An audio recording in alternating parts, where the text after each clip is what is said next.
So when I arrived और जब मुझे किसी ने मालिश बोला तो मुझे लगा कि कोई मसाज ऑफर करने वाला है मुझे. So I found that very strange that I don't even know this person and ये मुझे मालिश मालिश कर रहा है. If you are relocating to Egypt, in terms of maybe a year or more than a year, then you really need to keep these 5 tips in your mind. The most important aspect I feel is the Arabic language. Now, when we talk about the Arabic language, and I will suggest if you can take a short course on the Arabic language once you arrive in Egypt, that is very much advisable because the language, the way the Arabic is spoken in Egypt, is again very different to other countries where the same language is spoken. So the dialect and the vocabulary is entirely different in Egypt. So for you to be able to sustain, those many years, maybe 1 year, 2 years, or whatever your time is in this country, in this beautiful, lovely land, you can always search online. They'll get a hold of a good tutor. A person can come home and take some Arabic classes to begin with before you arrive. It's a good idea to learn certain basic phrases like sabah khair, which means good morning, malish, which means an apology in Arabic. Sorry means malish.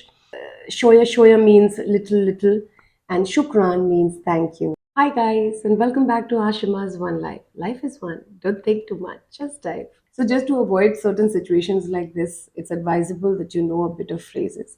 Moving down to the second point, try and make some friends with the locals. So what I did when I joined a gym, and I joined some classes, some dance classes, and somewhere where I would get to meet some locals. So ऐसा नहीं है कि बिल्कुल English नहीं बोलते, but those are the only two languages. So, but obvious that you really need to be well versed with the English language. You need to be comfortable because when you come here, their way of speaking English and their accent is so much different. You will take some time to get adjusted to it. So those are the two languages basically that they speak, but again the dominant language here is Arabic. So I made friends with some locals. Now be aware of the cultural norms, guys. There are Band karo mera darwaza. Sorry. So that was my daughter. Anyways, so talking about the cultural norms, there's certain things that they're very sensitive about, and at the same time it's very modern, it's very hip at a level. The kind of notions I had when I was coming here कि पता नहीं कितनी it will be restricted या थोड़ी conservative होगी, ऐसा कुछ नहीं है. It's a lovely country, but there are certain norms that one must keep in mind. So like in India, trying to show more of PDA or public display of affection is never advisable. Even here, it is not. Secondly, they believe, like they eat, not only eat, they really believe in beef. And अगर आप normal average हिंदुस्तानी हैं जो beef नहीं खाते हैं, so that one thing you need to really clearly mention to them, because meat in their term is not lamb or red meat, it is simply beef. Fourth point is please be patient, guys. This country and their people are very sweet, they're very genuine people, but they're very laid back. So I'll give you an example.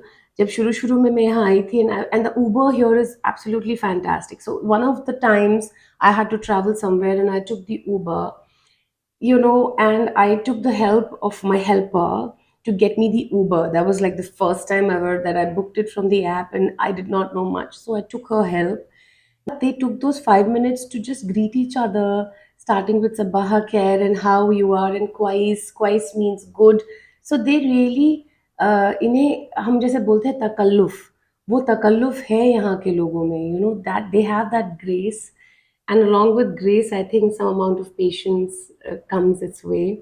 So be patient because the people here are a little laid back, but trust me, the kind of genuinity and honesty you would find here, you would not find anywhere else.